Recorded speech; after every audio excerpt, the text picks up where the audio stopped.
তুমি আমার ছোট ভাই, তুমি আমার বন্ধু।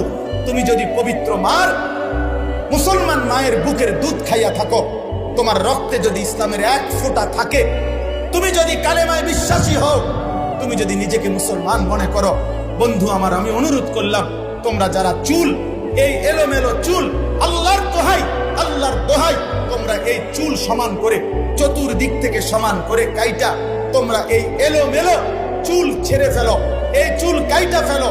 খোদার কসম, কি লাভ হবে? লাভ হবে এই, গোটা পৃথিবীর ইহুদি, খ্রিস্টান, কাফের আর বেঈমানরা বুঝবে মুসলমানের যুবকরা নড়ে চড়ে বসছে। মুসলমানের যুবকরা তাদের ইসলাম নিয়ে ভাবতে শুরু করেছে। মুসলমানের যুবকরা পরিবর্তন হতে চাচ্ছে। মুসলমানের যুবকরা কাফের আর বেঈমানের চক্রান্ত ধরে ফেলছে, এটা তারা বুঝবে।